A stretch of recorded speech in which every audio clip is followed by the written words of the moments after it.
Hello and welcome to episode 94 of the Mark and Me podcast. As always, I'm your host Mark. Now joining me on today's episode is an actor that you may remember from horrors such as Insidious, but he's also just directed an amazing documentary called The Horror Crowd, and this is showing this weekend as we speak at the Fright Fest. He's an incredible guy, and the moment we start talking you can hear how we just hit it off. So I'm joined today by Ruben Pla. As I just said, he's great. From the moment we start talking, the chemistry's there. He's so fun, he's so lovable, and I can't wait to share this interview with you in a few moments' time. But in true typical Mark and Me fashion, what I like to do is talk about my previous guest. This episode was only a few days ago. I released the interview with Tanya Raymond, a great actress, so lovely, so energetic, and just so infectious, and people that have listened have got in contact and said just how much they enjoyed listening to it. So thanks to everyone that tuned in and listened to that. But let's get on to today's episode. It's really busy right now on Mark and Me, and we're doing more episodes than ever. More than 2 episodes a week are coming out, and this one's a really, really good one, so I can't wait. So here's me and Ruben Pla talking all things horror. So Ruben, thanks very much for joining me today on the Mark and Me podcast. I really appreciate you coming on. It's totally my pleasure. What I want to do is take it back to the very start, really, and talk about when you were growing up and what your first early memories were of finding and discovering horror for yourself. Well, Mark, actually, I'm still a little traumatized by that, so I'd rather not talk about it. No. I actually remember very, very clearly when it started was I grew up in New York City, and I used to watch this TV show that would show movies, creature features, and they showed the old Dracula, Wolfman, Frankenstein movies. I remember sitting there watching these and getting scared to death, and they're just so well done. The black and white was, of course, gorgeous and scary, but the scripts were so good, and the character development, Lon Chaney Jr. as the Wolfman, as Larry Talbot. So, you felt so bad for him that he had this curse, of course, the Frankenstein's monster. Not Frankenstein, the Frankenstein's monster. Yeah. A lot of people make that mistake. You felt bad for him too because he's put together and he's lonely. Later, he gets a nice looking girl in Bride of Frankenstein. But I just love watching all those movies. I grew up watching them, and then later on progressed into science fiction and fantasy. Also started watching Alien and those kind of things. But that's how it started. Amazing. And can you remember one of those first films that really I remember my dad letting me borrow from a video rental store, Aliens, and I was probably 8 or 9 years old, and that was the film that then terrified me, but it gave me that hunger to then want to experience that feeling again. Sure. It's like a drug, Mark, like a drug. Yeah. Aliens is one of my top 3 favorite sci-fi horror movies, sci-fi adventure horror movies. Alien is probably my favorite horror sci-fi movie of all time. That's so different, obviously. Cameron's take on it was so different from Scott's take on it. But I love both those movies, and they also affected me when I was a little older than that, like the Universal Classics. I started thinking, wow, this is good stuff. And then soon after that, actually, I started getting into, I think I want to be an actor. I want to be in that kind of stuff, and which then eventually after years led to now, dipping my toe into the directing scene. So, I mean, looking back at your career and obviously starting out in acting, was that actually when you were growing up at school and college, the career you wanted to take? Were you quite certain I want to be an actor, or was there something else kind of at the side of it that you thought this could be a possibility? College, not high school, but college for sure. Started out as an English major and did that for a while, and I loved it, and I still write now. So, but the writing aspect of it led me into, I think I'm going to research. Good question, by the way, Mark. Nobody's asked me that question yet in all the interviews I've done. Seriously, led me into, let me see what it's like to write a play, because I've been writing, short stories and poems. And I thought, let me research it from the inside out. Like, let me do an acting class and see what it's like to be a character in a play. Then I can write the play. So I took an acting class, and then I was bitten by the acting bug. I said, oh my gosh, I want to keep doing this. So I started doing that. I still wrote here and there a little bit, but I became full-time actor after that, and went back to New York after college, and then pursued that and done okay, I mean, when you're on set and you're being an actor, could you see yourself getting involved in the technical elements? And were you looking sometimes at the director or the cameraman or the cinematographer and thinking, oh, I'd like to know more about that? Yeah. Oh, absolutely. When I was on the set, watching directors, and a lot of them became friends of mine, so I would ask questions. And even after the shoot, we'd get together and discuss filming, cinematography, editing, everything. And I also love to edit too. I edited Horror Crowd and plus my first 2 shorts, so I love to edit. And yeah, of course, you watch it on the set and you absorb it like a sponge. You watch everything. So not so much DP work, cinematography. I never went that way, not yet. No. But definitely the directing, editing, that's offset, but still it's connected. Absolutely. You learn, by doing and also by watching from the best, hopefully, and then you incorporate and make it your own. Yeah. And you've just mentioned there, obviously, your directorial debut, The Horror Crowd. Right. This is where I want to spend a lot of today's interview discussing. Now, Sure. When was it actually an idea for you, instead of it actually being created? When was it that you sat there with a pen and paper and started thinking about this project? Yeah. So I'd been traveling in the horror circles for a little bit in Los Angeles, Hollywood. Yeah. And I started thinking, I know a lot of these horror filmmakers, directors, writers, producers, actors. I want to interview them, just see, I don't know, just with my phone. Yeah. Not big deal, just kind of a phone thing, see what happens. I wasn't even thinking, oh, this enormous movie or whatever. And not that it's an enormous movie, but, ended up pretty darn good, I thought. And I had lunch with my friend Hank Braxton. And I said, I'm thinking of doing this. And he goes, I'll get you some cameras. I go, great, thank you. And some lights and we'll shoot it in the studio production house I work. And so it just started snowballing from there. And then I brought in Ariel Brockfeld as my producer, producing partner, who's his wife. And then we're all friends from way back in Insidious. We all met during Insidious. And it just snowballed. I started asking people. I said, hey, you want to be in this? Thinking they may say, I don't have time. I don't know about that. I don't want to be in front of the camera. But they all wanted to do it. They all said yes, and they lined up. And it was just great. And they started giving me all these little tidbits and revelations of things that I did not know. Some, really interesting things came out. Yeah. And with the concept of it, I really love the fact that you've gone in and got into their heads and found out more that you're never going to get, even from a DVD commentary or a special feature. Mm-hmm. You're never going to really get inside the creators' heads and how they came up with the concepts. But was it absolutely fascinating sitting there with this microphone, being the guy that could then ask the questions, and probably ask the questions that all those horror fans out there in the world are always asking themselves every day? Excellent question. That's exactly correct. I mean, being an actor, I felt very comfortable, obviously, interviewing them. I would be off camera sometimes and on camera with them sometimes. As you can see, on the sofa with them, I tap them, put my arm around them, whatever the case may be. So I felt very comfortable, and they likewise felt comfortable with me, could open up to me because of that. So, yeah, and being a horror fan, I also knew what to ask and what, what to probe about. And, but obviously, you got to be careful. But they just were like, pretty much nobody held back. They just, whether it was professional or personal stories, they're just like, here it is. It all just came out. So, yeah, it's great. And when you were sat there at the start of this project and you were making this list of people that you wanted to be on this documentary, was there anyone that you couldn't secure for the documentary that would have been the icing on the cake, or are you happy when got everybody that you wanted? I'm completely happy. The first person I approached was Mike Mendez, because I started meeting most of the people in the horror crowd through Mike. I worked on a promotional video of his for a film he was trying to get off the ground. So he led me to other people, and I met and worked with many filmmakers. If I'm going to tell you what I think about who would have been great to get, even though we're still friends and everything, was James Wan, but he was literally in the middle of Aquaman when I was doing this. And then the promotional tour, it was just impossible. He was very honest about it. So that would have been nice, but I still feel like I've got such a wide variety of people from Mike Mendez, Darren Bousman, Ernest Dickerson, Jeffrey Reddick. I mean, all these people, different world, Lynn Shay, Russell Mulcahy, across the board, horror, sci-fi, fantasy.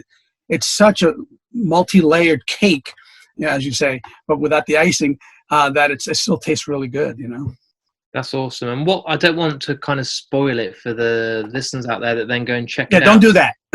what was one of the best stories that really kind of blew your mind at the time of doing it that you probably might not have been prepared for? You don't have to go into the actual details, but can you remember a certain person you spoke to when you thought, oh my God, like this is gold. I can't believe I'm Yeah, hearing.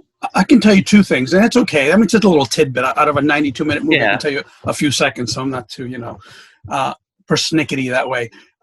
Mike Mendez, the aforementioned, told me that the first movie he ever saw was The Hills Have Eyes at age 3. Wow. And I was like, what? I mean, you see, I cut to a reaction because we had two cameras going at all times, and then we cut to a reaction of me like going like this, and that wasn't acting. That was like, are you kidding me? So basically, his parents took him to see The Hills Have Eyes at age 3, and he says, and I think that basically effed me, you Yeah.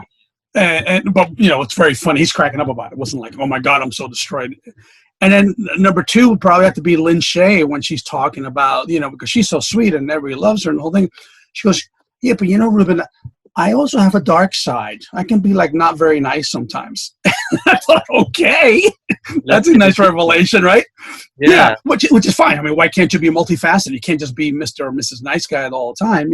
I'm sure things happen where people, I myself, everybody has to go, whoa, hold on, guys.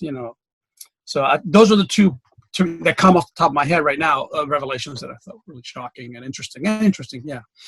And as this is your directorial debut, what was the biggest learning curve for you? Because we all sit there, we all look at people, as we've mentioned, a few of the big directors today, even people like Spielberg and John Carpenter and all these great, great directors.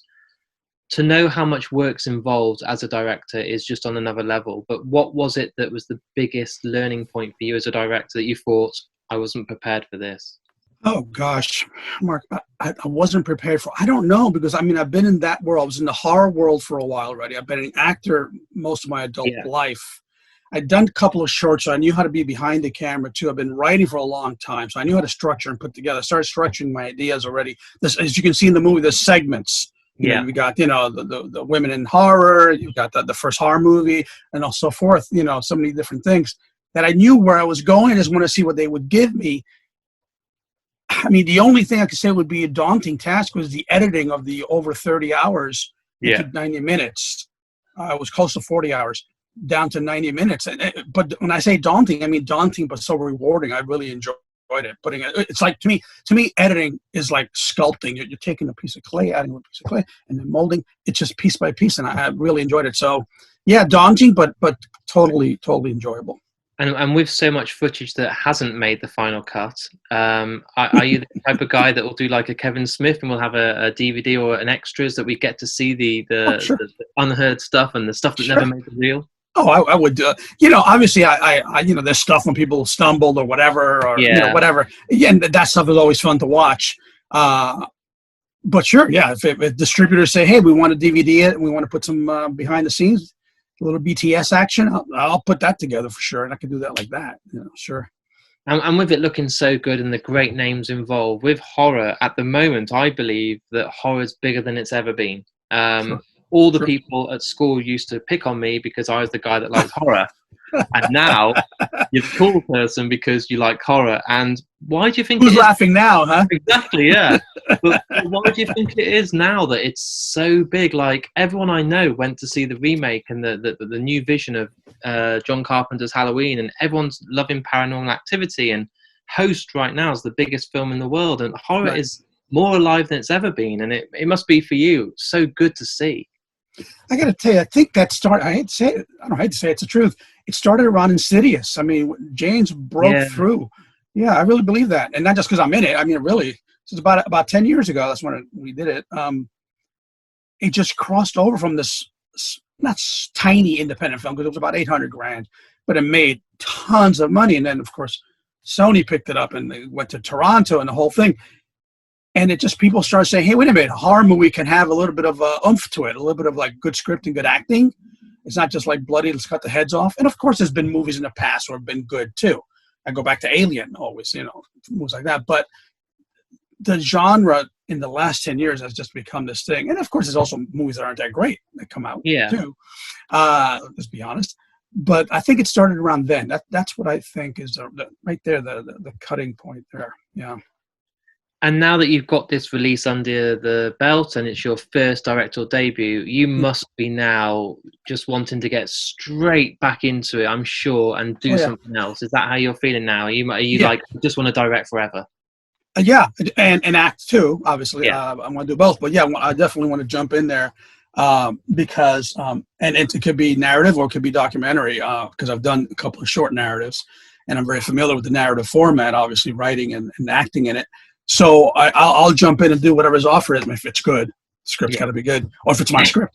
I've got 10 scripts ready to go. I mean, literally 10 scripts Wow. ready to go. Oh yeah, because I've been writing. Like I said, I've been writing all along. Yeah. While I was acting, I was writing. I've got fantasy. I got horror, of course. I got romance. I've got across the board mystery, thriller, all that stuff. But anyway, yeah, I want to jump in direct, either narrative or if something comes up, hey, that would be an interesting documentary, and it's well funded, and everybody would get good money. Yeah, I would jump in a second. Yeah. I ask everyone this question. It doesn't matter if they're a huge director or a actor or a musician, but a lot of people that listen to this podcast are people that are just starting to get into their kind of passion projects. So they might be at home trying to become a director. They might be writing a script. Mm-hmm. It's a very tough world to try and get your name out there. What advice, as such a legend, would you give to these people that would help or give them the support they need to try and become the next big director or the next actor out there that you've done and you've done so well? Networking with good people, talented people, preferably friends. That helps you out. And the reason I got this movie, this horror crowd, off the ground was because I knew the people, I knew the subjects, and I knew the crew, and then we help each other. I've helped them on their things. I've done like things for Hank before he did this for me. Same thing with Ariel, my producer. Try to have that network of people, whether it's horror, whether it's drama, adventure, doesn't matter. If you can, of course, you'll always take other jobs where you're just jobbed in, you don't know anybody. Of course, I've done that thousands of times. But if you can have this core group, a horror crowd, that you can work with and help each other, you'll act in his film, he'll produce your film, he'll direct your film, back and forth. That is so beneficial. The best thing I can say is, make your own projects. Don't always wait, for the phone call. That's the worst mistake anybody, director, writer, producer, actor, could do, is sit there by the phone waiting for it. I know it's like a cliche, but don't do that. Get those projects going. That's why I wrote all these scripts. I'm ready to go. Oh, let's do this one now. Let's do the mystery now. Let's do whatever. So that's what I would advise. Get a core group of people, circle, a network, and work with each other all the time. Help each other all the time. That comes out in the movie. I talk about help each other because you never know where it may lead. Yeah. And it led me to Insidious, which opened many doors for me after that. And with the pandemic that is currently going on, obviously everything changes. What's it like to have a release out at such a strange time? Do you think it's more challenging, or do you like the fact that there's more people at home and they're able to now jump online to Fright Fest and have it virtually and all this sort of thing? It must be a weird time to try and get your work out there. Yeah, it's a double-edged sword, Mark, because I'm obviously, when I started doing this, I never expected this to happen, this pandemic. I thought, I'm going to go to Fright Fest. I'm going to go here. I'm going to go all the festivals, wherever they are. And I'm going to, be there doing the Q&As and participate and meet the people. That was obviously the plan. And then this world turned upside down. But I think it's going to offer some benefits. As you say, the online thing, I think a lot more things will be online. People can watch them at home. And I think when theaters do obviously open up, people will go back to theaters. There's no way they're not going to. I can't believe that for a second. But I think, conditioning the mind is a thing, is a real thing. So people will go, I'll watch them online. I'll stay here and do a little Amazon or a little Amazon Prime, a little bit of Netflix or Shudder or whatever it is. And as long as the movie's, on the platforms and hopefully in the theaters, you get a little bit of both, It's really hard to get your head around because some people have had such success from it. Like I just mentioned the film Host. Yes. That's purely because of the pandemic. If that hadn't have happened, there would be no people using Zoom as much and this whole idea.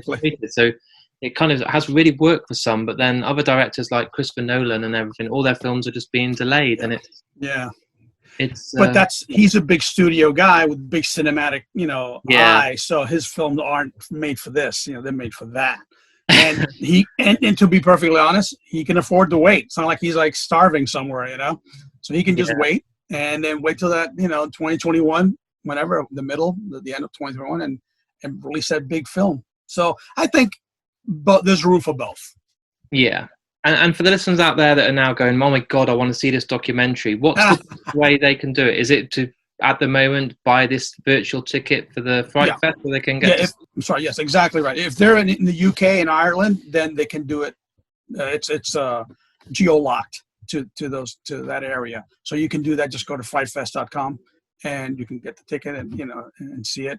And there's several other good things on there. One of the people in my movie, Brea Grant, has a film also on there, and I was going through it, scanning it, and I go, there's some good stuff here. So not just one movie, but definitely see the Horror Crowd. And for the people that are also out there that want to see it, that might be in Europe or in America, what's the way that they can get their hands on seeing this? Right now, it's just the geo-locked at Fright Fest. It's not distributed yet. I'm hoping to get distribution, of course. Once that happens, whether it ends up being theater and or online, then obviously I'll be announcing that and putting that up on the social media and stuff. But right now, no, it's not available to be it's not on VOD yet. I'm literally doing the festival circuit right now, so I'm a little before the VOD or anything like that. Yeah. And what's kind of in the pipeline for you coming up? I know you said you've got 10 scripts and stuff, but what's the next sort of project you want to get your teeth stuck into? Are we allowed to know any details yet? Or Sure. Yeah. Sure. Well, I mean, as far as acting or even directing, things, as you know, are kind of locked down, so there's nothing going on. But I'm bi-coastal now with New York and LA, so as soon as things open up in those two cities, I'll be going back and forth, doing jobs and gigs, whether it be acting or directing. As far as what I've been doing during the quarantine, I directed a horror short. Yeah. I didn't want to just stay home doing nothing, twiddling my thumbs. I said, you know what? So I wrote this little horror short, nice 10-minute horrific horror short, shot it, got it all in the can, looked at the footage. I love it. As soon as I'm done with the festival thing, I'll start editing, getting it out there. So that's what's going on with me. And my final question, and this is not an easy one, I'm going to put you on the spot, but I'm not answering that, I'm sorry. Yeah, every single guest that ever comes on the podcast gets to choose the piece of music that closes the episode. So I've had people on here like Anthony Hopkins, Mads Mikkelsen, Kevin Smith. Each person has given me a piece of music or a song by a band that means something personally to them. If you think about it too hard, you'd be there for weeks and you'd wake up in the middle of the night and think, it's this song. But what would you like to be the song that for you would be the perfect closing for this episode? For this episode, not for my movie, because the one in my movie that closes it is my daughter's song. Wow. Her band is, of course. She's a great singer, really, and composer, and plays piano, plays guitar, writes lyrics. Let's give her a plug. What's her band? Her name is Ruben Pla. My name is Pla, last name, and her band is Zombie Sunday. So zombie like the monster and Sunday like the dessert. Awesome. And so I'm just gonna go with that. The song is called Scarlet. Obviously, the Scarlet Billows, bleeding and all that, and it's online everywhere. Zombie Sunday on Spotify and all those places, and it just fits so well because it's kind of like I got to get out of hell, and this whole thing it fit the horror crowd so well that I used. So I'm going to go with that. Sorry, but that's because you're right. I could sit there for like weeks thinking, oh my God, what Stairway to Heaven, Queen. I don't know, but I'm going to say her. I'm going to say Zombie. Scarlet by Zombie Sunday. Sunday. Look that up. You'll see.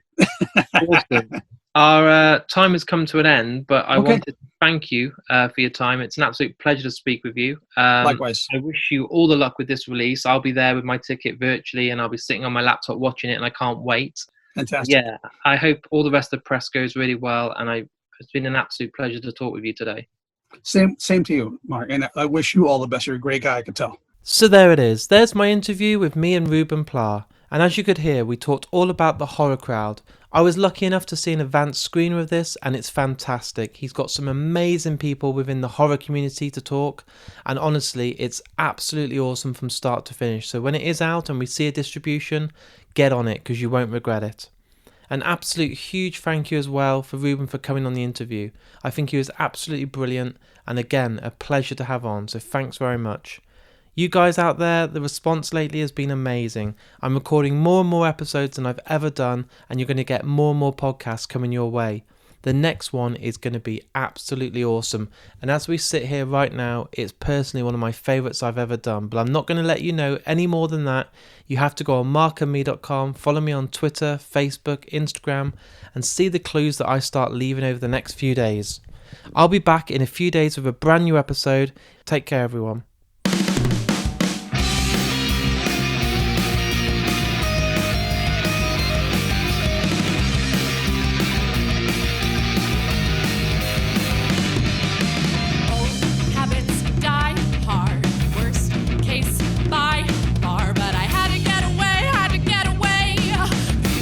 love to hear yourself talk. Old habits, cheap wine, red lips, I'm fine. It's a safety precaution.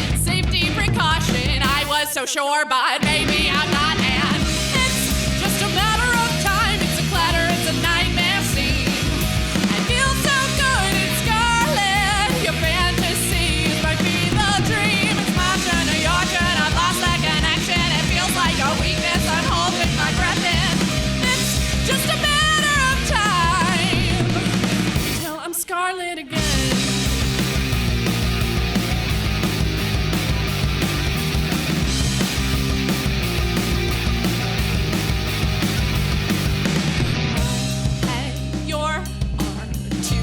Sips, 3 more, and I can't be trusted. Why would you trust me? The plans that I had, well, they're slowly combusting. It's just a matter of time. It's a clatter, it's a nightmare scene.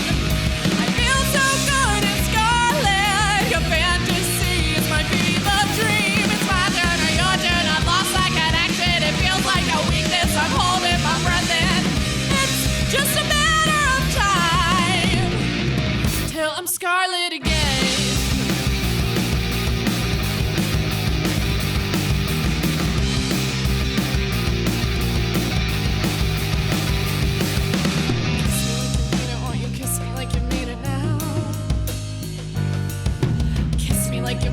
You kiss me like you mean it now. Kiss me like you mean it, won't you? Kiss me like you mean it, won't you? Kiss me like you mean it now. My head dead spell last night. Oh well, old habits, white rabbits. I need to get out of here. It's just a matter of time. It's a clatter, it's a nightmare scene. I feel so good in scarlet. Your fantasies might be the dream. It's my turn or your turn. I've lost that connection. It feels like a weakness. I'm holding my breath in. It's just a matter of time till I'm scarlet again. Till I'm scarlet.